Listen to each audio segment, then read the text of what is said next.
Hi, my name's Lee Jasper. This is Community Soundbite, your news channel for community news right across the country. I'm here today with Peter Herbert, the chair of the Society of Black Lawyers, part-time judge, and welcome to this Soundbite edition, Peter. Thank you. Now, you've been having some difficulties in terms of the Ministry of Justice and your role as a part-time judge. Tell us a little bit about that. Well, firstly, I have to speak as chair of the Society of Black Lawyers. I cannot speak in a judicial capacity except in court, so I won't. Well, let's just make that absolutely clear then, because I think it's an important point. What you're about to say, he said it under the hat of chair of Society of Black Lawyers. Yes, and as an individual person. Absolutely. And the reason is because, as any professional person will tell you, sometimes we have to go in our community, talk to our people in public meetings. And I've had a history, like Lee, as an activist for many years. So I received a call in April last year to go and talk to a public meeting to protest about the ruling that Lutfur Rahman, the first Muslim mayor of Great Britain, would be deselected and could not run for public office again. Now, you're talking about the case of Lutfur Rahman in Tower Hamlets, yes, who in 2014 received an election court was like a strange, archaic piece of law never seen before, which had been applied. It's is it the Representation of the People's Act? Yeah. That's right. And there's certain rules governing elections, and he was held to, without going into details, of which I didn't know, to have breached the rules to the extent that it was meant to be corrupt practices of one sort or another, and effectively he was barred from holding public office for 5 years. So quite a major decision. Right. And heard by an electoral college judge in his capacity as a deputy high court judge, as far as I'm aware.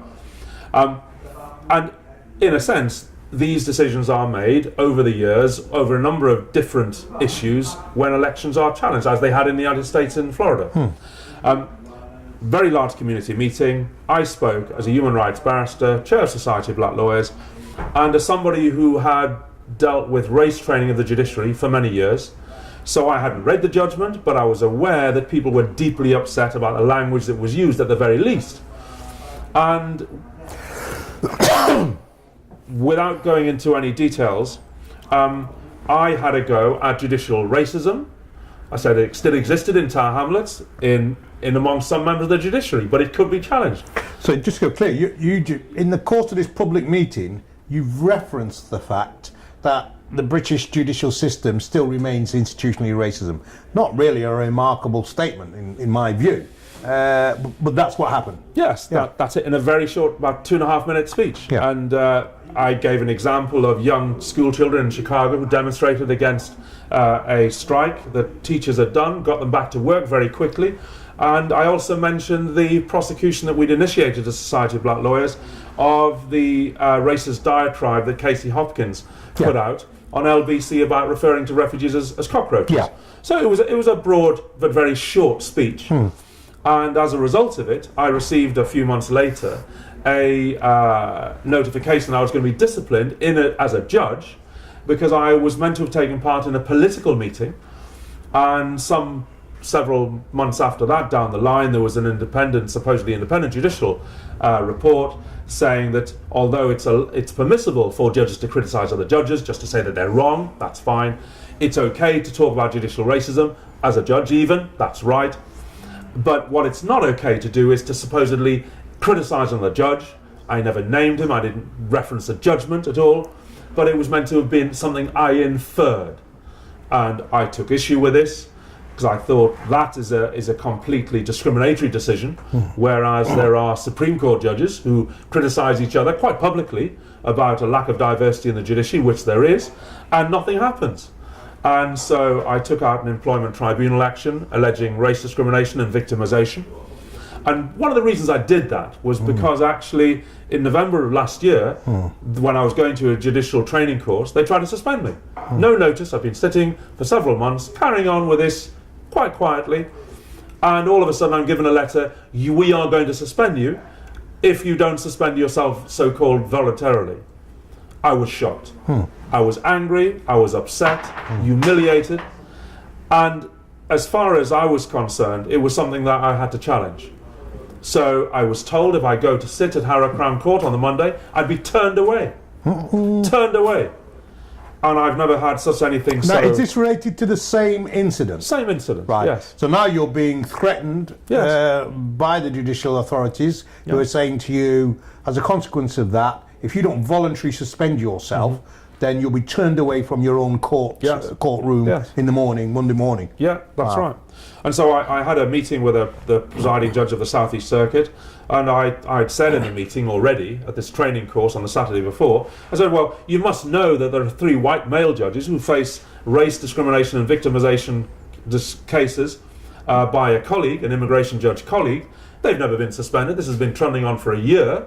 So you've got 3 white colleagues at the same time when you're being told that you're going to be suspended, who have got allegations of racism against them, quite serious things, but actually, but not an allegation that you were subject to. No. And you were being threatened with suspension, and they were being allowed to continue their work on the benches. Yes. And so I was forced, effectively, I couldn't sit on the Monday. The meeting concluded that I'd be allowed to continue to sit, because I was headed for the High Court for a judicial review and to challenge this in open court, otherwise and go public with the whole thing. And I also, in the course of the employment tribunal proceedings, obtained some disclosure of what had been going on behind the scenes. It looked as if, behind the scenes, there'd been a discussion about my suspension for several weeks and months. They knew they had no power to suspend me. They knew that to do so, the only person who could do it is the Lord Chief Justice. You have to write a report to him, and it has to meet a criteria of seriousness in order to do that. They never intended to do that. And therefore what I was faced with was being bullied into suspending myself. So for me, that is the heart of my employment tribunal action, saying that if I'd been white, certainly this would never have happened. It's a relatively trivial complaint, as I say, and I think it was done for whatever reason. It was not done fairly or according to the rules, and under the rules they have no power to suspend unless the Lord Chief Justice himself does it with the Lord Chancellor.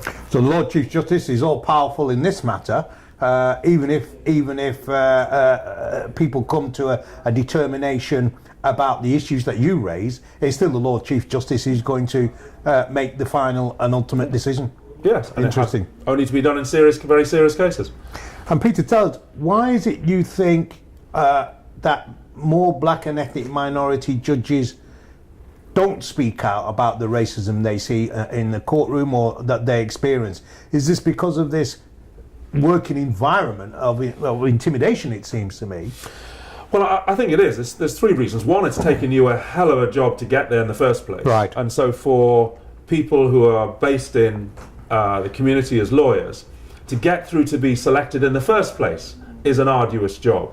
And therefore, the higher you go, the whiter the environment becomes, the more rarefied, and effectively you're almost just tolerated rather than welcomed. And there are 5 cases, in fact probably 6 going through the employment tribunal now, where colleagues are in district judges, immigration judges and others are claiming race discrimination and victimization. When they've raised the issue of discrimination, they have received complaints. It's sometimes about black judges managing white staff and having problems, but the whole raft of things which happens in every walk of life outside, here we find it at the heart of our democracy, at the heart of the judicial system. Because we found in the summer, didn't we, independent police complaint commission report that looked at the Metropolitan Police that said black and ethnic minority officers were intimidated from making complaints because of the perception of racism within the working culture of the police service. And so legitimate complaints were not being pursued because people thought it would have a negative impact upon their career and development. It seems to me that you seem to be suggesting that a similar sort of atmosphere pertains to the Ministry of Justice. Well, yes. I mean, just to give one example, they've got a judicial diversity and equality policy in 2012. In all the reports of these 5 cases, there's been not one reference to that policy. Really? It deals with bullying, it deals with harassment, and it's almost as if it didn't exist. So the High Court judiciary seems to be on another planet when it comes to the issue of race. And the reason is this. You'll remember in 1991, we had to fight for the training of race training for judges That's right. in the United Kingdom. That's right. We only got it because we had a 2-year campaign to expose when people used the N-word. That's right. And came out with phrases which were part of the last century in today's Britain. And part of that agreement to get that training was because the then Lord Chief Justice said, that's fine, we'll do the training, but we will not have High Court judges trained because they don't need it. Yeah. And that actually is where the place has rested, and why I think today the situation is so bad, because effectively there is no proper training for the High Court judiciary on race. Tell me, Peter, you're a judge and a leading human rights barrister. How does one challenge racism in a courtroom? It's virtually impossible in the current circumstances to challenge, isn't it? Well, it has been possible. It was something that I did as a practitioner, but the path to that door was beaten down by Rudy Narayan, the former chair of the Society of Black Lawyers. Founding chair. Yeah. He was disciplined, or attempted to be disciplined, in the late 70s by an employment judge in Birmingham because he dared to accuse a judge of racial bias in the employment tribunal. It went all the way to appeal, and there was a deal struck with the Bar Council which said, actually, as long as you tell a judge in court that you have a suspicion that he or she is guilty of racial bias, you pass them a note beforehand, the note comes back, and then you make the application in open court. But before then, if you dared to do that, then you are likely to be disciplined. And that letter was sent between the former Commissioner for Racial Equality and the Bar Council in 1989. I've still got a copy of the letter. Wow, incredible history. So you're actually following on the path of Rudy Narayan. If people don't know who Rudy Narayan is, really, you should look him up. In fact, I think he wrote a book in which I'm the Home Secretary in some imagined black revolutionary government. I think Bernie's Prime Minister, and I think you're Lord Chief Justice. Some fantastic title. So do look up Rudy Narayan and his book. So you've got this atmosphere of racism around the criminal justice system. We've seen ever-growing levels of disproportionality, both in terms of the number of black and ethnic minority staff employed within the administration of justice, courts, the magistrates' courts and elsewhere, CPS included, who face disproportionate disciplinary action. Now judges are facing more or less the same thing. You said there are possibly 5 or 6 outstanding complaints. There can't be more than a handful, I would have thought, 20 or 30 maybe, of black and ethnic minority judges in the country, can they? No, there's quite a few. I mean, there's none in the Supreme Court. There's none in the Court of Appeal. Right. There are, I think, now 2 High Court judges of colour. Right. Both Asian, not African Caribbean. Okay. And there has the first black woman High Court judge did not stay too long. Right. Now, there is an endemic problem, and I said in my submissions that the DNA of racism runs through the judiciary in the United Kingdom. And when I did my research, historically, in Kenya at the Mau Mau in the 50s, 1,097 Kenyans were executed by the British judiciary. So you get some idea of where the origins of this lie. It is deeply embedded in the psyche of where the power lies in this country.